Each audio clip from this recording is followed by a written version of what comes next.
Boa tarde, galera. Aqui quem fala é a Elkila e a gente vai fazer um vídeo falando sobre as problemáticas dos biomas brasileiros. Vou começar explicando sobre os problemas da Amazônia. Aqui a gente trouxe um mapa para poder representar melhor, para vocês entenderem a localização do bioma da Amazônia. O bioma da Amazônia, ele sofre com diversos problemas ambientais, tá? Cujos esses problemas, eles ocasionam várias mudanças climáticas e com isso gerando o aquecimento global, certo? A Amazônia é considerada um grande resfriador atmosférico e com uma grande biodiversidade nela abrigada. Com isso, a Amazônia, um dos principais problemas que ela enfrenta é o desmatamento, que cresceu 85,3% do ano passado, 2019, em comparação a 2018, de acordo com os dados divulgados pelo INPE. Peraí, cancela. Segundo o Sistema de Detecção de Desmatamento da Amazônia Legal em tempo real, no ano passado, houve 9.165,6 km² de floresta. Tá? Já com relação a 2018, foram desmatados 4.219,3 km². Então, se a gente for pegar a área desmatada do ano passado, daria, e fazendo comparação com um campo de futebol, daria 916.560 campos de futebol. Então, a gente pode ver o quanto que foi desmatado, levando em consideração o tamanho do campo de futebol. Tá. Outro problema encontrado na Amazônia é a agropecuária, A gente pode ver que a fronteira agrícola tem crescido cada vez mais, E com isso também outros problemas como a extração ilegal de madeira, tá? O garimpo e os incêndios florestais, como eu falei, para abrir a fronteira agrícola, aumentar ainda mais, e além de aumentar também a parte de agropecuária, Outro problema encontrado na floresta amazônica é da biopirataria. A biopirataria, ela existe desde o século XVI, com o pau-brasil, E o que seria essa biopirataria, É quando cientistas entram na floresta, sem autorização, pegam amostra de plantas, animais e levam para os seus países fazendo pesquisa, desenvolvendo substâncias e acabam registrando a patente e lucrando. O grande problema é que, caso o Brasil precise disso, ele vai ter que pagar, mesmo ele tendo dado essa matéria-prima, para quem veio e roubou do nosso país. Oi, gente. Dando continuidade aos biomas, sobre as problemáticas dele, a gente vai falar agora um pouco sobre o bioma do Cerrado, certo? E um dos problemas do Cerrado são as inúmeras espécies de plantas e também de animais, em que elas estimam-se cada vez mais um risco de extinção dessas espécies nativas e endêmicas, em cerca de 20% de cada um desses segmentos, certo? Bom, com a crescente pressão para a abertura de novas áreas, visando incrementar ainda mais a produção da carne e dos grãos nos grandes latifúndios, tem havido um esgotamento dos recursos naturais, certo? Em que essa região tem sofrido bastante com isso. E também nas últimas 3 décadas, o Cerrado ele vem sendo degradado por conta da expansão da fronteira agrícola, E aí é bom a gente falar sobre o que é essa fronteira agrícola, para a gente entender um pouco melhor e também para que a gente possa saber realmente o porquê dela existir, Bom, ela representa uma área mais ou menos definida da expansão das atividades agropecuárias sobre o meio natural, nesse caso sobre o Cerrado, Geralmente é nessa zona que se registram casos de desmatamento ilegal e de conflitos envolvendo a posse da terra, Além disso, o bioma ele tem uma exploração extremamente predatória, do seu material lenhoso, Porque justamente, acho que vocês já escutaram falar, que o bioma do Cerrado ele tem troncos retorcidos e, por sua vez, esses troncos aqui eles são bastante resistentes, né, por conta da função do clima em si que exerce sobre eles. E bom, mais uma vez para a gente representar aqui, né, o bioma ele apresenta apenas 8% de uma área legalmente protegida de unidade de conservação, né? Que é como se fosse justamente só essa parte aqui para cá do bioma, né? Então é muito importante que a gente possa entender um pouco mais sobre ele para que justamente a gente possa defendê-lo, né?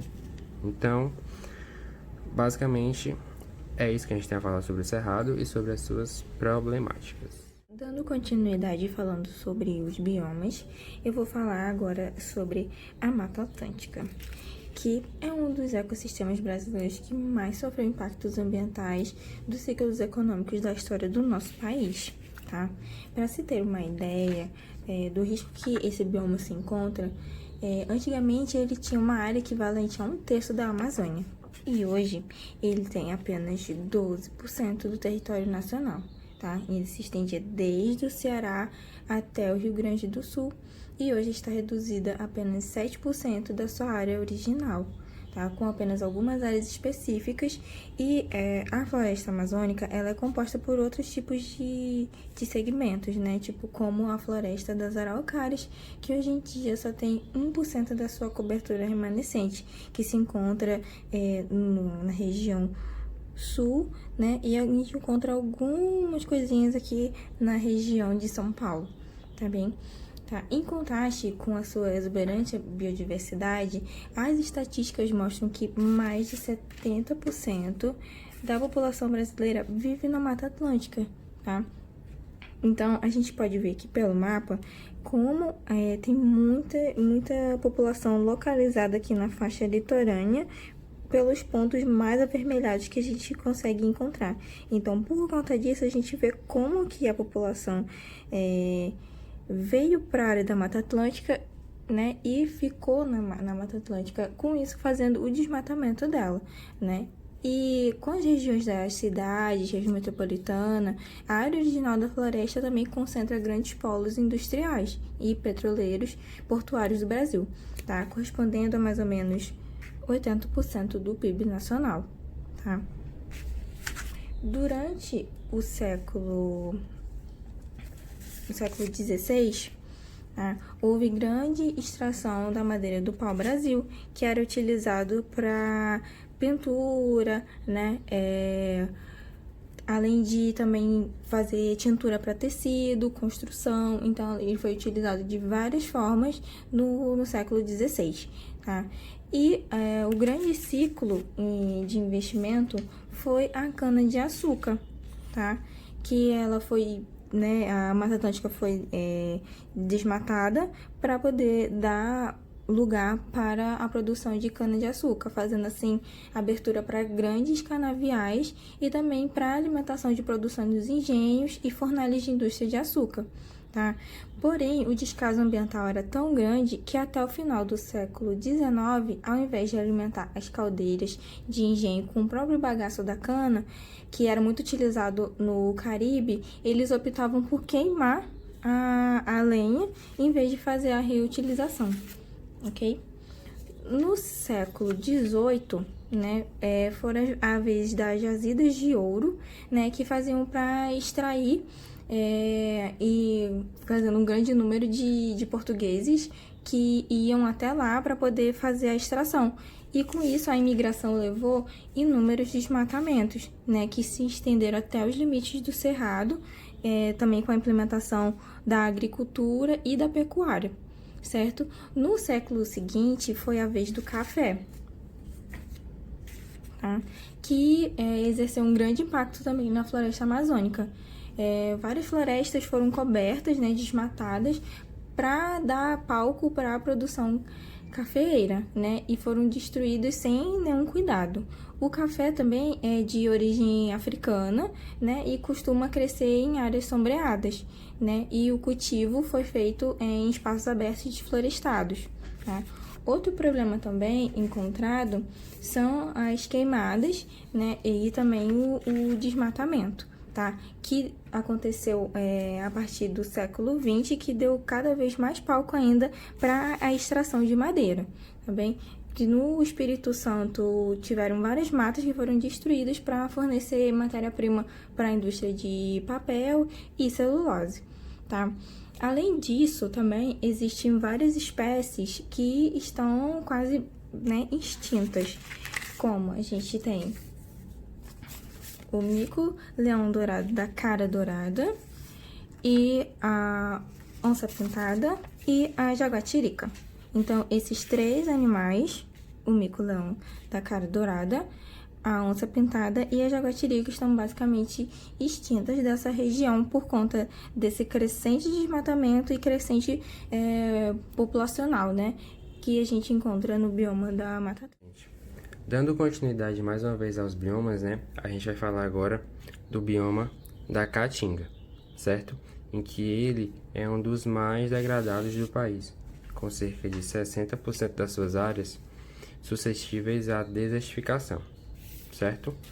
E, bom, isso colabora justamente por conta das condições climáticas, né?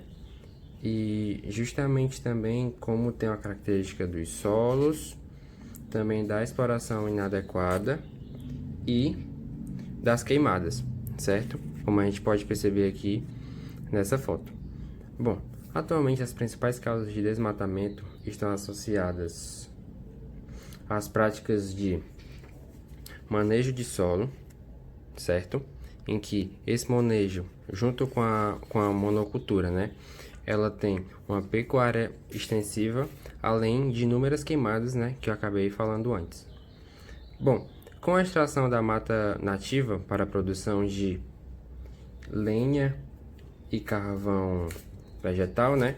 Essa sendo a lenha e esse sendo o carvão vegetal, a gente destina as fábricas geseiras para produção siderúrgica, certo? Essa produção aqui. Bom, essas práticas já levaram a devastação de 45% desse bioma e, assim, né, de toda a Caatinga, apenas 8% do seu território possui proteção por unidade de conservação. Ou seja, é necessário repensar, né, essas políticas de conservação e preservação, para que esse bioma no futuro não sofra ainda mais diante dos lucros, certo? E assim, tal impacto ele é sentido na fertilidade do solo, certo?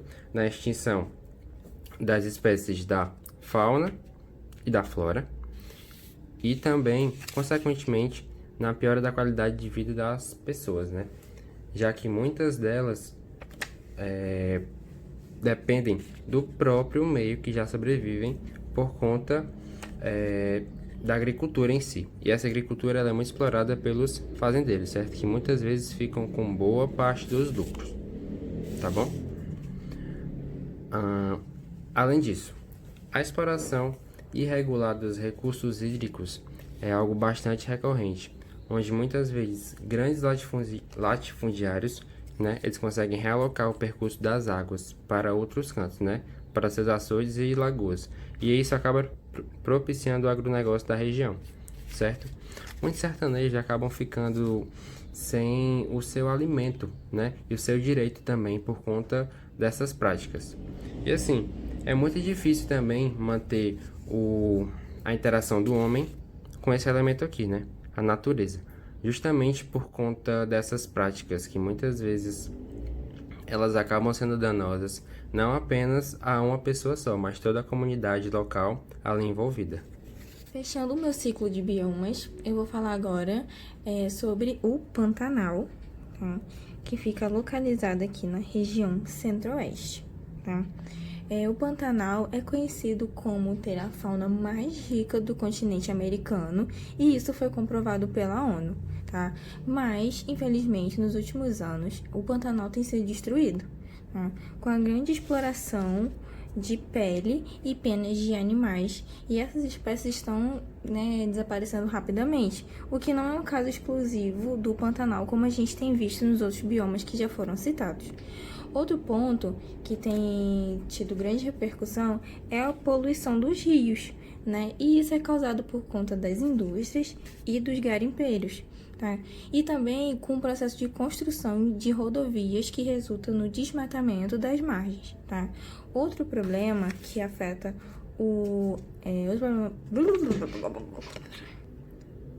Outro problema ambiental que o Pantanal tem sentido é a construção da hidrovia Paraguai-Paraná, tá? Que ela vai ser feita para navegação de barco, certo? E isso possibilitará no empobrecimento da biodiversidade do Pantanal, tá? Além de especulações, né, de construções de hidrelétricas, tá? Que isso a gente sabe o quanto que degrada a população ribeirinha, né? E também a biodiversidade daquele ecossistema, certo? E as queimadas, né, no Pantanal Sul-Mato-Grossense, esse ano já destruíram mais de 1.100.000 hectares da vegetação, tá? Isso vai de acordo com 9 vezes a cidade do Rio de Janeiro, tá bem? Conforme o Instituto Brasileiro do Meio Ambiente, o IBAMA, tá? Então, com relação ao ano de 2019, cresceu 189% as queimadas, tá? A gente sabe que algumas são causadas e outras são de maneira natural, tá? Então, vale a gente ressaltar que a gente tem que saber quando aquela queimada foi feita de forma antrópica e quando ela foi feita de forma natural, tá? O que a queimada é uma coisa muito natural do Pantanal, tá? A pecuária extensiva também é um dos problemas da região, tá? É um grande emissor de gases de efeito estufa, né? Então, a pecuária tem movido muito a renda, né, nessa região, e o metano produzido nessa região do Pantanal é de acordo de 35%, tá? Além da pesca e caça predatória dos jacarés, tá? Que tem feito uma redução das reservas pesqueiras e além de possibilitar a extinção de algumas espécies de jacaré e de alguns animais da região por conta dessa pesca predatória, né? Que a gente sabe que tem épocas que podem ser pescados e épocas, né, de reprodução. Então as pessoas não respeitam esse tempo e acabam fazendo a pesca em um momento que não pode. Outra coisa é o turismo desordenado. A gente sabe que esse turismo desordenado faz com que ocorra grande população naquela região, coisas que os animais não estão habituados, muito barulho, né? Às vezes pode acontecer focos de incêndio, porque as pessoas às vezes, né, podem jogar brinca de cigarro e aquilo proporcionar um incêndio, né? Alguns aproveitam o turismo para fazer a biopirataria também, então isso causa grandes problemas na área do Pantanal, esse turismo desordenado e predatório, tá?